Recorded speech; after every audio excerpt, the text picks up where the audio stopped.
Hello student, good morning. Today we will going to discuss next topic of chapter vectors is subtraction of vector. जैसे कि previous video में हमने addition of vector के बारे में discuss किया था। अब हमारे पास है कि कोई भी हमारे पास वेक्टर है उनका हम सब्ट्रैक्शन कैसे करें। तो इसके लिए हम कोई भी टू वेक्टर कंसिडर कर लेते हैं। जैसे कि हमने एक वेक्टर ऐसे कंसिडर कर लिया जिसको नेमिंग दे दी क्या ए, दूसरा वेक्टर हमने ऐसे ले लिया जिसको नेमिंग हमने क्या दे दी बी।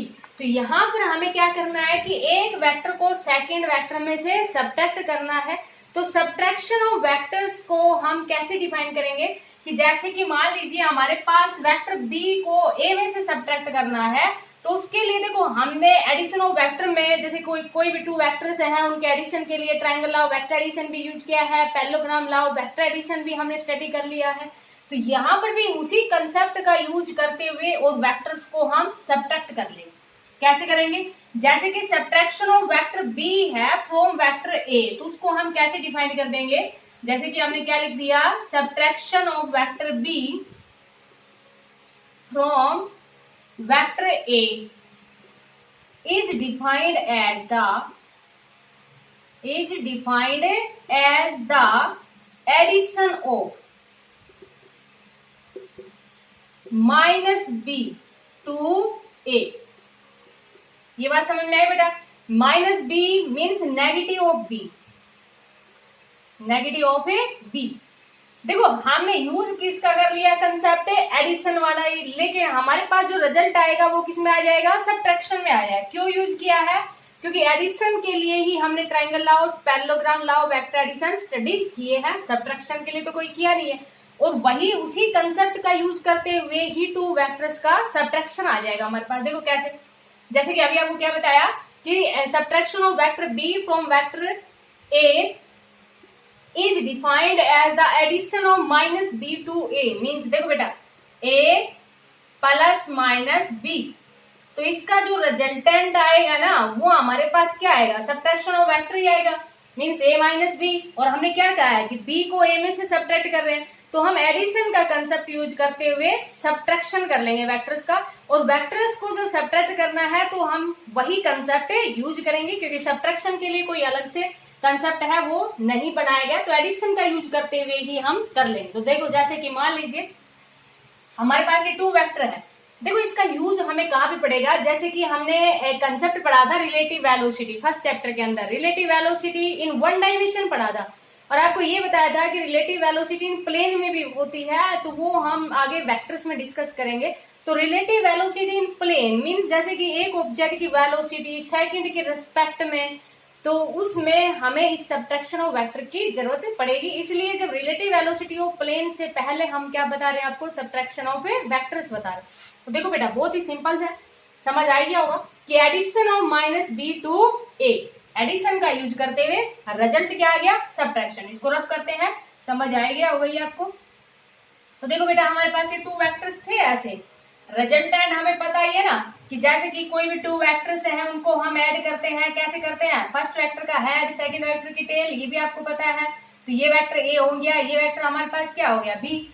लेकिन हमें तो माइनस बी चाहिए ना, तो माइनस बी के लिए देखो बेटा क्या करेंगे? जैसे ये वेक्टर ए था हमारे पास, ये वेक्टर बी है, तो इसका नेगेटिव वेक्टर इधर ही आएगा ना।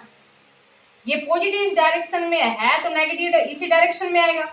तो देखो या तो हम रिजल्टेंट है वो इससे निकाल दें। तो यहाँ पर देखो हमने कौन सा कंसेप्ट यूज कर लिया? ये triangle law of vector addition use कर लिया। Two vector acting in same direction, the resultant is given by the third side of triangle taken in opposite order. तो कंसेप्ट ये भी यूज कर सकते हैं बेटा। या देखो आपके पास इस डायरेक्शन में ये वेक्टर पॉजिटिव है, तो आगे हमने इसको एक्सटेंड कर दिया। दोनों ही कंसेप्ट यूज कर सकते हैं और दोनों से ही आपको बता रहे हैं। देखो बेटा समझ आया ये बात? जैसे वेक्टर ए इधर प्लस का था, तो इसी डायरेक्शन के अंदर ये वेक्टर कैसा रहेगा? प्लस का ही रहेगा ना, माइनस का तो रहेगा नहीं। अपोजिट डायरेक्शन के अंदर वेक्टर है वो नेगेटिव होगा, क्योंकि वेक्टर है जो क्वांटिटी जो कि रिलेटेड है किससे? डायरेक्शन से। जैसे ये प्लस का है तो ये भी प्लस का ही हो गया ना। अब यहाँ पर देखो ये वेक्टर ए है, ये वेक्टर माइनस बी है, तो इसका जो रिजल्टेंट है वो हम किससे दे देंगे? इसके parallelogram law of vector addition से दे देंगे। और parallelogram law of vector addition आपको पता है ना, जैसे ये माइनस बी है तो ये हमने क्या कर ली? इसमें थोड़ी सी कंस्ट्रक्शन कर ली, और ये resultant is given by the parallelogram law of vector addition का कंसेप्ट यूज कर लिया, resultant is given by the diagonal of parallelogram. बोले बेटा समझ आया कि नहीं?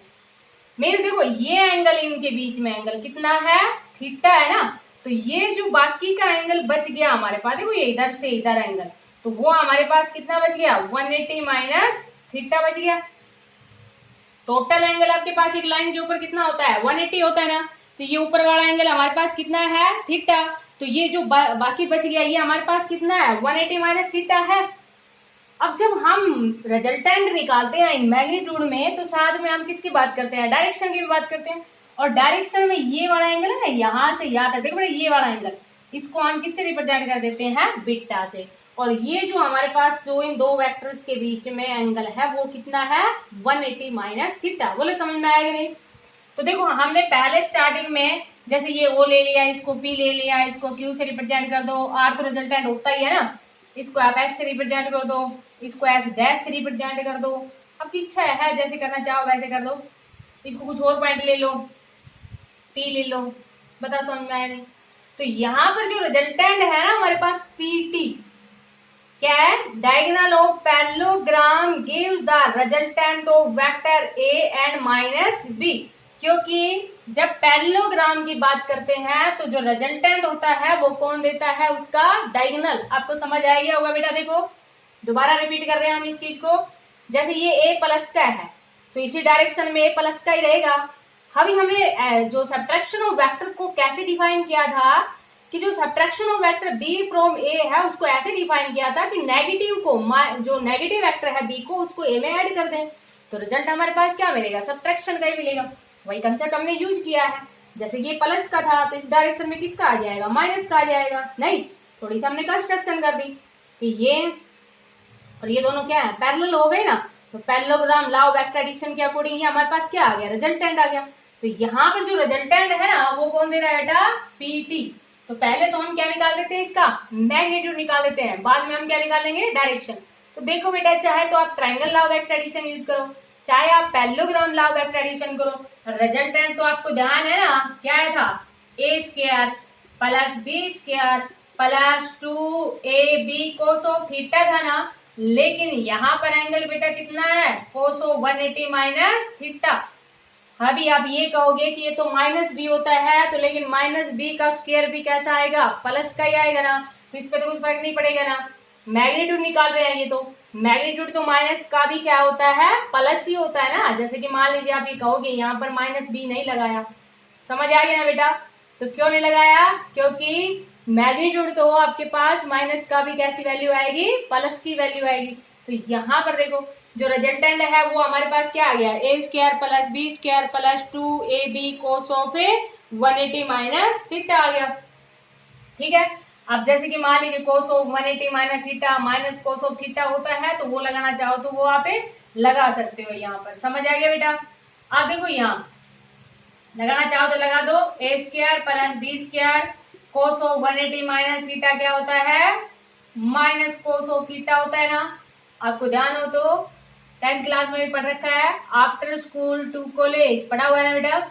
इसमें सारे पॉजिटिव होते हैं, इसमें साइन और उसका रेसिप्रोकल मींस कोसिकेंट पॉजिटिव होता है, इसमें टेंजेंट और कोट पॉजिटिव होता है, इसमें कोस और सीकेंट पॉजिटिव होता है ना। कोस ऑफ 180 माइनस थीटा है, इट मीन सेकंड क्वाड्रेंट में है, और कोस 180 माइनस थीटा पे कोस चेंज नहीं होता है, मींस कोई भी फंक्शन चेंज नहीं होता है 180 पे। तो यहाँ पर सेकंड क्वाड्रेंट में नेगेटिव है, इसलिए क्या आ गया, माइनस कोस ऑफ थीटा। समझ आ गया बेटा, आ गया होगा। देखो बेटा यहाँ से ये हमारे पास क्या आ गया, a माइनस बी का होल स्क्वायर बन गया ना, ये इससे रूट कैंसिल हो गया, रिजल्टेंट आ गया हमारे पास वही a माइनस बी। बोलो समझ में आया नहीं। यहाँ से आप डायरेक्ट भी कर सकते थे, triangle law of vector addition का यूज करके भी कर सकते थे। Two vector represent the two side of triangle taken in same order, then resultant is given by the third side of triangle taken in a opposite order. बोलो बेटा समझ आया कि नहीं। Parallelogram law of vector addition का use करो, चाहे triangle law of vector addition का यूज करो, रिजल्टेंट आपके पास यही होता है, A square plus B square plus 2ab cos of 180 minus theta. समझ आ गया होगा। अब डायरेक्शन की बात करते हैं बेटा। देखो डायरेक्शन हम किससे देते हैं, टेंजेंट से देते हैं ना। और डायरेक्शन भी आपको ध्यान होगी, parallelogram law of vector addition के अकॉर्डिंग वेक्टर वही ले रखे हमने ए और बी, तो वहां पर हमारे पास क्या होता था, बी साइन थीटा होता था ना, लेकिन यहाँ पर एंगल कितना है 180 माइनस थीटा, तो हमने क्या लगा दिया B sine 180 minus theta plus A plus B cos of A 180 minus theta. तो अगर आपको ये एंगल पता हो और ए और बी की वैल्यू पता हो तो आप ये मीन्स ये एंगल निकाल सकते हो कि जो डायगोनल है वो वेक्टर्स के साथ कितना एंगल बना रहा है, मीन्स इसकी डायरेक्शन आप यहाँ से निकाल सकते हो। तो समझ आ गया होगा बेटा। ये था हमारे पास सब्ट्रैक्शन ऑफ वेक्टर्स कि टू वेक्टर्स को हम कैसे सब्ट्रैक्ट करते हैं। इसी कंसेप्ट का हम यूज करके रिलेटिव वेलोसिटी इन प्लेन अभी डिस्कस करेंगे। जैसे कि इसमें कुछ प्रॉपर्टीज की बात कर लेते हैं कि वेक्टर जो हमारे पास एडिशन ऑफ वेक्टर में कोमेटेटिव लॉ होल्ड होता था, तो ये हमारे पास देखो क्या है, यहाँ पर कोमेटेटिव लॉ होल्ड नहीं होगा। a माइनस बी है वो b माइनस ए के इक्वल नहीं होता। ऐसे ही यहाँ पर मीन्स कोमेटेटिव लॉ है वो होल्ड नहीं होता, इसके अंदर commutative law is not a hold. Competitive law इसके अंदर होल्ड नहीं होता, ना ही एसोसिएटिव लॉ होल्ड होता है। Associative law does not hold. Addition में होता था हमारे पास, लेकिन यहां पर नहीं होता। एडिशन में हमने प्रूव ही किया था ना, ध्यान हो तो आपको। लेकिन यहां पर ये वैल्यू दोनों अलग लगाएंगे तो एसोसिएटिव लॉ भी होल्ड नहीं होता, ना ही इसके अंदर कॉम्पिटिटिव लॉ होल्ड होता है। ना ही कॉम्पिटिटिव लॉ होल्ड होगा, ना ही एसोसिएटिव लॉ होल्ड होगा। तो ये हमारे पास क्या है, इसकी कुछ प्रॉपर्टीज हैं, इनका हम किसी न्यूमेरिकल में यूज करेंगे। अब हम डिस्कस करते हैं रिलेटिव वेलोसिटी इन प्लेन। बस आपके पास एक टॉपिक और बचा हुआ है, उसके बाद में वेक्टर कंप्लीट। यही थोड़ा सा एक टॉपिक है, ये जो चैप्टर है वो थोड़ा सा ज्यादा समझने का है, तो वीडियो को आप 2 बार या 3 बार देखा करो, अच्छे से समझ आ जाएगा आपको। Relative velocity in plane, relative velocity in a plane, plane के अंदर बात करते हैं। तो रिलेटिव वेलोसिटी हमने पढ़ी थी, जैसे कि रिलेटिव वेलोसिटी मीन्स मान लीजिए हमारे पास 2 ऑब्जेक्ट है, let us consider there are 2 object A and B, और ए की वेलोसिटी है वो वी ए है और बी की वेलोसिटी हमारे पास क्या है वी बी। तो रिलेटिव वेलोसिटी क्या होती है कि the velocity of object A with respect to B, उसको हम क्या कहते हैं, रिलेटिव वेलोसिटी कहते हैं। ध्यान है ना बेटा, फर्स्ट जो चैप्टर था उसमें हमने पढ़ा था ना ये कि रिलेटिव वेलोसिटी हमारे पास क्या होती है, relative velocity of A with respect to B, या हमने rate of change of position of object, उसको भी क्या कहा था, रिलेटिव वेलोसिटी कहा। तो रिलेटिव वेलोसिटी इन 1 डायमेंशन हम डिस्कस कर चुके हैं। अभी रिलेटिव वेलोसिटी इन प्लेन की बात करेंगे। प्लेन मीन्स 1 डायमेंशन में तो एंगल कितना था 0 डिग्री, लेकिन यहां पर हमारे पास एंगल कितना रहेगा, कुछ एंगल रहेगा, मीन्स कोई भी वैल्यू रहेगी। अब आपको ध्यान हो कि रिलेटिव वेलोसिटी निकालने के लिए देखो हमने कैसे निकाला था, जैसे कि relative velocity of A with respect to B चाहिए तो हमने कुछ रूल बताए थे आपको कि जब ए की विद रिस्पेक्ट टू बी चाहिए तो नेगेटिव ऑफ बी को दोनों पे इम्पोज कर दिया करते थे, और जो रिजल्टेंट आता था वो हमारे पास क्या था, relative velocity of A with respect to B. ऐसे आपको ध्यान हो, B with respect to A निकाला करते थे, relative velocity of B with respect to A. तो हमने क्या किया था, बी की निकालनी है ए के रेस्पेक्ट में, तो नेगेटिव था ए का वो दोनों के ऊपर इम्पोज करते थे, और जो रिजल्टेंट होता था वो हमारे पास क्या होती थी, रिलेटिव वेलोसिटी। तो आप फर्स्ट जो आपके पास चैप्टर है उसके अंदर बेटा एक बार रिलेटिव वेलोसिटी की जो आपको वीडियो करवाई थी रिलेटिव वेलोसिटी के लिए इन 1 डायमेंशन में, तो वो आप इससे पहले थोड़ा सा समझ लेना और ज्यादा क्लियर हो जाएगा ये पॉइंट। वैसे हाँ समझा रहे हैं अभी आपको। देखो अब रिलेटिव वेलोसिटी इन प्लेन, तो ये बात तो क्लियर हो गई कि जैसे कि मान लीजिए एक ऑब्जेक्ट की वेलोसिटी ये ले ली हमने और सेकंड ऑब्जेक्ट की वेलोसिटी ये ले ली। प्लेन का मतलब तो यही हुआ ना कि इनके बीच में कुछ एंगल है। अभी रिलेटिव वेलोसिटी की ए की विद रिस्पेक्ट टू बी निकालनी है हमें, क्या निकालनी है, relative velocity of A with respect to B. तो उसको हमने क्या लिखा था, ए की विद रिस्पेक्ट टू बी, और आपके पास आपको ध्यान है ये भी यही आया था ना, क्लियर होगा ये पॉइंट। तो जैसे कि ए की विद रिस्पेक्ट टू बी निकालनी है तो नेगेटिव बी को दोनों के ऊपर इम्पोज कर देंगे। जैसे कि ये वी बी है हमारे पास प्लस का, तो ये हमारे पास क्या आ जाएगा, वी बी माइनस का आ जाएगा। आपकी इच्छा है बेटा, ये जरूरी नहीं है कि आप VA यही लो और VB इस तरफ लो। मीन्स यहाँ पर भी आप जैसे कि मान लीजिए इधर ये VA प्लस का है ना, तो इधर आपके पास किसका रहेगा, प्लस का, तो रिजल्टेंट इधर आ जाएगा। अगर मान लीजिए आप रिजल्टेंट इधर नहीं चाह रहे ना, जैसे भी कर सकते हो। देखो दो तरीके हैं आपके पास यहाँ पर, कंफ्यूज मत होना। एक तो अभी हमने जो यूज किया था वही कंसेप्ट यूज कर लें कि जैसे A इधर ले लिया था, B इधर ले लिया था। तो देखो बेटा यहाँ पर ये प्लस का है तो ये प्लस का हो जाएगा VA, दोनों डायरेक्शन सेम है तो ये रिजल्टेंट हो जाएगा। और ये रिजल्टेंट किससे निकाल देंगे, पैरेललोग्राम लॉ ऑफ एक्सट्रेडिशन से निकाल देंगे। इनके बीच में एंगल कितना है, थीटा, तो ये बाकी का एंगल कितना बच गया, 180 माइनस थीटा। देखो बेटा एक डायग्राम ये समझ आ गया। अगर ये आपको अच्छा नहीं लग रहा ना, कि आप चाह रहे हो कि नहीं हम तो A को इधर ले लें, B को इधर ले लें, आपकी इच्छा है, कैसे भी ले सकते हो। मीन्स यहाँ पर हमने क्या ले लिया कि जो A है उसको ऐसे ले लिया, देखो B को तो हमने ऐसे ले लिया, VB हमने ऐसे ले लिया, और A वेक्टर को हमने ऐसे ले लिया। ये भी तो किसी एंगल पे एक्ट है ना, आपकी इच्छा है, देखो ये कैसे भी ले लेना इनको। जैसे कि मान लीजिए relative velocity of A with respect to B निकाल रहे हैं तो फॉर्मूला वही आएगा, दोनों का डायग्राम का यूज करते थे। जैसे मान लीजिए आपने ये लिया है और आपको निकालना क्या है, A की विद रिस्पेक्ट टू B निकालनी है, तो तरीका वही रहना है बेटा कि जैसे कि A की विद रिस्पेक्ट टू B निकालनी है तो दोनों के नेगेटिव पे इम्पोज करेंगे, फिर जो रिजल्टेंट आएगा वो हमारे पास क्या आएगा, relative velocity of A with respect to B। तो जैसे कि देखो बेटा ये प्लस का है ना, तो इधर क्या आ जाएगा, माइनस आ जाएगा। तो ये जो हमारे पास रिजल्टेंट है ना, ये क्या है, relative velocity of A with respect to B। इसमें भी देखो आपके पास अगेन वही क्या बन गया, हमारे पास एक पैरेललोग्राम बन गया ना।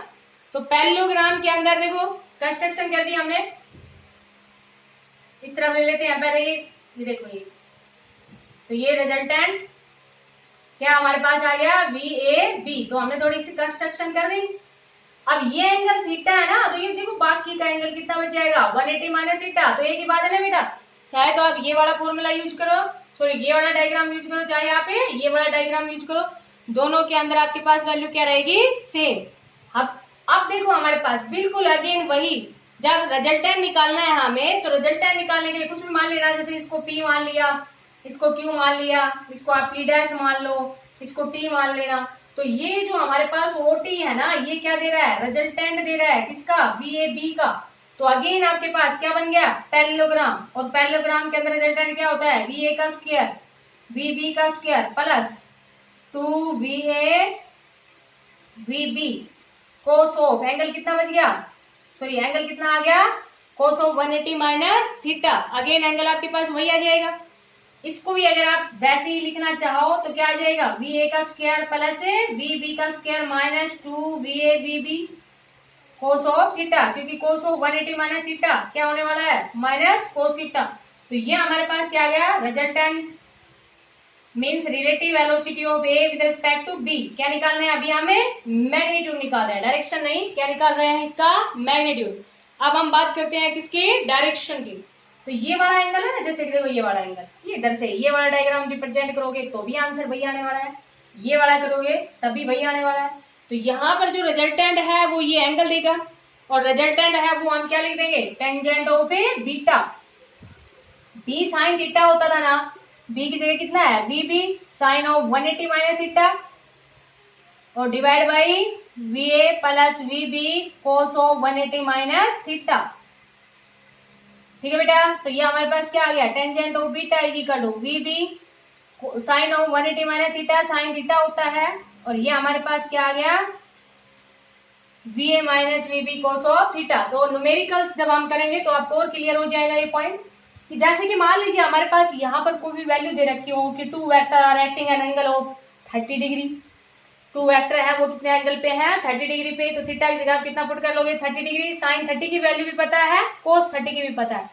और जैसे कि ये दे दिया जाए कि A की वेलोसिटी है वो कुछ भी दे दी जाए 20 kilometre per hour due east, और B की वेलोसिटी है वो आपके पास कुछ भी दे दी जाए कि जैसे कि 30 किलोमीटर है पर आवर, जो आपके पास कोई भी डायरेक्शन दे दी जाए, तो फिर हमें इनकी मैग्नीट्यूड और डायरेक्शन निकालना है तो डायरेक्ट फॉर्मूले का यूज करेंगे और मैग्नीट्यूड और डायरेक्शन हमें निकाल देंगे। तो यहाँ पर जब रिलेटिव वेलोसिटी इन प्लेन की बात करते हैं, प्लेन मीन्स किसी मीन जैसे कि मान लीजिए आपके पास एक्स वाई प्लेन है, क्योंकि रिलेटिव वेलोसिटी ए की with respect to B, relative velocity के लिए हमारे पास 2 ऑब्जेक्ट तो होने चाहिए ना। तो वहां पर हमने relative velocity in 1 dimension discuss किया था, मीन्स वहां पर हमारे पास एंगल कितना था, 0 डिग्री था। और यहाँ पर हमारे पास एंगल कुछ एंगल के ऊपर एक्ट कर रहे हैं, जैसे कि मान लीजिए अभी हमने 30 डिग्री लिया या कुछ भी वैल्यू ली, तो ये वाला डायग्राम भी यूज कर सकते हैं, ये वाला भी कर सकते हैं, रिजल्टेंट आपके पास सेम आने वाला है। तो ये इससे रिलेटेड एक दो न्यूमेरिकल है आपके पास, बिल्कुल सिंपल है, फॉर्मूले बेस्ड, तो वो आप सोल्व करने की कोशिश करना। वैसे इस कंसेप्ट को समझना, क्योंकि इसी कंसेप्ट के ऊपर जो रिलेटेड एक आपके पास नेक्स्ट आर्टिकल है, उसके बाद में चैप्टर कंप्लीट हो जाएगा। तो बच्चों इसको अच्छी तरह से आप समझना। Thank you, have a nice day.